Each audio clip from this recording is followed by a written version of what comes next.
All right, to hell with it. I'm going to go ahead and generate. Okay, so in my notes, I have written down, after using keygen and copy ID commands, you can log in without a password.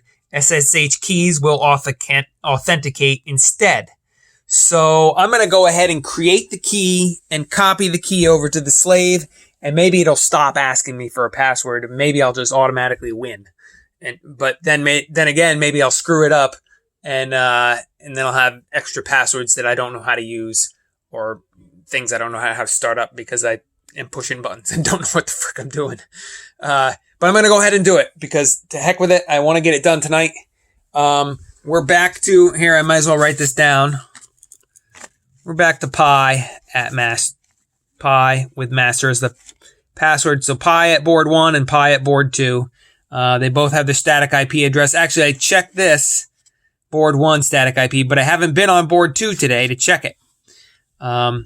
It's annoying when I've configured the SD card to be a slave because I can't get in there to look at the static IP unless I SSH in, and that happens to be what's not working at the moment. So, okay, I'm going to stop babbling and just do what needs to be done, which is this one, SSH keygen -t or -t RSA.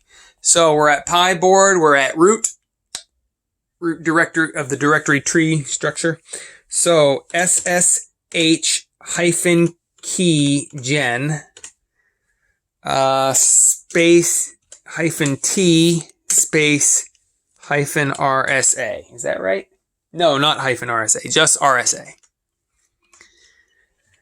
All right, that should be it. Now, this will be interesting because I remember I've done this before and it prints up a whole bunch of stuff.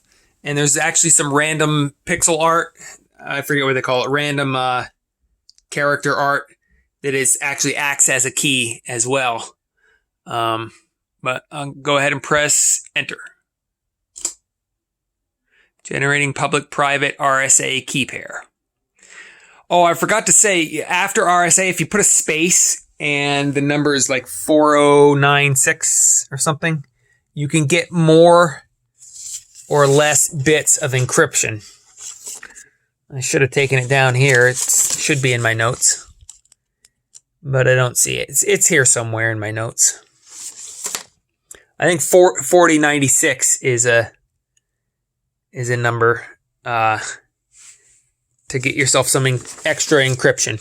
Because otherwise, yeah, see, 4096 says for extra security, 4096 bit instead of the 2048. That's this regular command, just uses the standard. Okay, enter file in which to save the key. And then it gives me a default home pi.ssh-id_RSA. You know, I actually wrote something down here about that. It does say the names of the two files that it creates. I don't see it here, unfortunately. It's probably up at the top here somewhere. Nope. Maybe I wrote it down in my computer file somewhere. Enter file in which to save the key. I'm just going to press enter and hope to gosh that it goes to the default file. Enter passphrase. Empty for no passphrase. Okay, I'm going to go with empty. Same again. Okay, there's our random art. And see, again, it says RSA 2048. I wish I wrote down what RSA stands for. It's the three government guys that I think they did it for the NSA back in 1970s or something. I looked it up once, but forgot. All right, the key fingerprint is SHA. Letters and numbers. Keys, random art image, blah, blah, blah. And here we are down at the bottom. So now let's just go ahead and write down the... Or not write down... write down the copy command. All right, on master, use this command, ssh-copy-id-slave IP address. I just forgot everything I said. Okay, ssh hyphen copy hyphen ID space, and then the slave IP address is 192.168.0.11. And let's just look at our board. We're all plugged in, right? Looks properly plugged in. Okay. Enter. Ooh. Source of keys to be installed, home-pi-ssh- or .ssh-id_rsa.pub. All right, usr-bin ssh copy ID info, attempting to log in with the new keys to filter out any that are already installed. And then usr-bin info 1, keys remain to be installed. If you are prompted now, it is to install the new keys. Oh, so pi at 11's password. I don't know if that's going to be slave or master. Let's try slave. That's the slave IP. Okay, enter. Number of keys added 1. Now try logging into the machine with SSH 192.168.0.11 and check to make sure that only the keys you wanted were added. SSH space 192.168.0.11. Okay, looks good to me. I'll press enter, and hopefully they don't ask me for a password. Ah, success. Again, which we're right back where we started, and it's like an hour's worth of work today and probably 45 minutes of videos, and we're back where I was the other night. Somehow it worked accidentally, and there we are. And then I went back out to the root folder here. So I've accomplished precisely nothing. Although I'm now made a video to show you how key pairs are generated and how they're shared. So I should have pointed out there. So the SSH copy ID, that's what sends the padlock that we created up here. That RSA 4096, that's the padlock. Well, actually, I don't know if that's the padlock or the key. Yeah, don't listen to me. Don't listen to me. We created a pair. That's all I know. And when you do the SSH copy ID, that copies the padlock and sends it to that address and puts the padlock on there that only my key, only the master key, fits the padlock on the slave. Okay? So anybody else, if this were hooked to the internet and somebody else dialed in and they tried to undo the padlock on the slave board, they don't have the private key that lives on the master board. So that's how SSH works. And now we're in. I can do all sorts of stuff. Apparently, I can't rename my usernames anything other than pi. I'm just going to leave them pi because I don't want to mess with stuff. Although, you know what? I think I've troubleshot it to the place where it wasn't the fault of changing the username. So maybe I'm going to try one more time to change the master board username to master and the slave board username to slave. Actually, I wonder if I could do that. Why don't I try that right now? How long is this video? Only 9 minutes. We can do another 2 or 3 minutes here, I'm sure. What am I trying to do? So let's try to give myself root privileges on the slave board, which, let's come back to my notes here on how to do this. Synopsis. Default username change, logged in as pi. So we start with this, sudo password root. Then we'll have to kind of log out and log back in as root. And then we use usermod l new name pi. And new name will be slave on this board. So let's just try it. Sudo password root. Sudo pass wd root.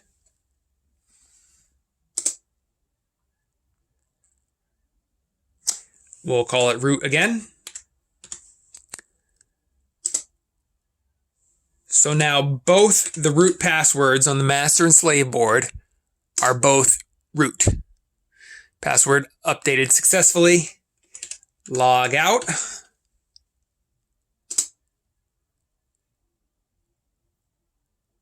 Uh-oh, I logged out, so I'm back to pi at board 1.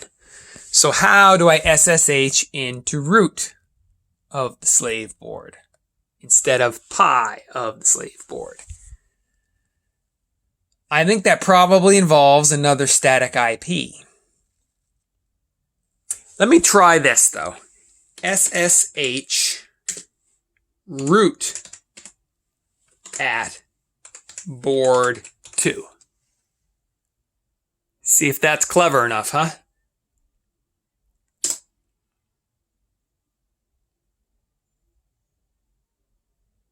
Nope, it's thinking too long. It's going to tell me to go to hell.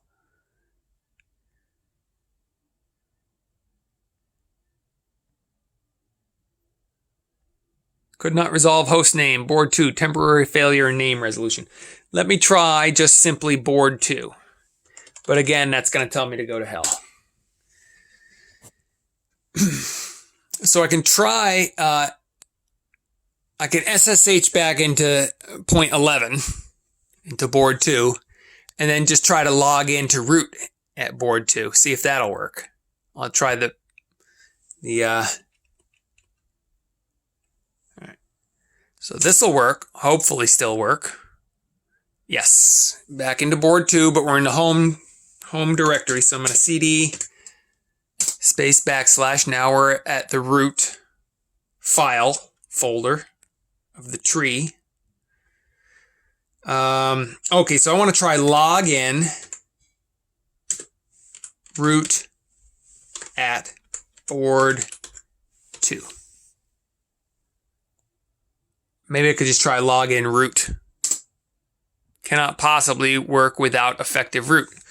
All right, I'll try sudo login.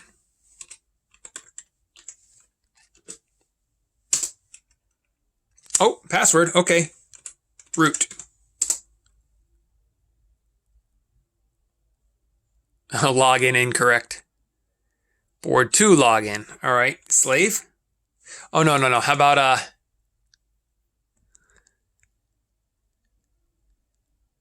oh, now what do they want? I don't get it.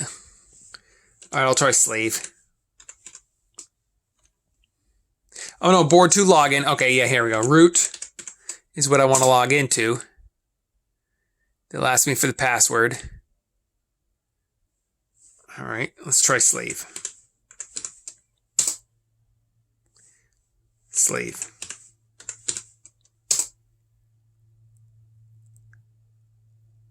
Oh, this thing's crap. Exit. Exit. Oh, it won't let me out now. Damn it. All right. I'm just going to close this. Oh, okay. It timed out. Good. I wanted it to time out. I was tired of that. All right. But how do I get to root here? Damn it. I'm just going to try a sudo. Sudo user mod space -L space new name. I want to name it slave, and it's presently named pi. So space pi. So hopefully this works. User mod. User pi is currently used by process 399. I used to know that there's a kill. I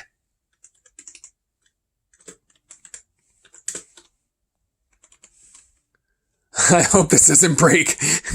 If this kills the process ID 399, it might just crash the computer, which would suck.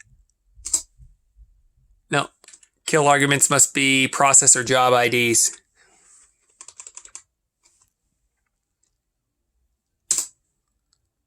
No such process. All right, well, I don't know how to do that. I used to know something about PIDs. I don't know right now. And the kill command is a useful command. So I can't get to the root user here, even though I've just established a... I guess I could go out, make the board not a slave, click on it with the mouse and the keyboard, and get to the root user here. Just log in when it boots up, log into the root user on the second board, and then rename pi to slave. And then I'll actually go back and I'll plug in the first board. So I'll do this both, like I'll plug in one board at a time, and I'll rename the first board to master and the second one to slave. And then they'll have usernames, master and slave. And hopefully the keys that we set up still work. The SSH key should still work, so that I can SSH from the master board to the slave. Hopefully. I'll go ahead. I'll stop this video, and I'll just do another 1-minute video if I get the usernames changed. Just for completion's sake, we'll have all the names changed and all the passwords all in one place. In fact, I should write that down here, because I just made a root user password for board 2. Or I should say SD card 2. So root user password root. There you go. Yeah, okay, that's the end of this video, and I'll start another one, just a 1-minute one if I'm successful.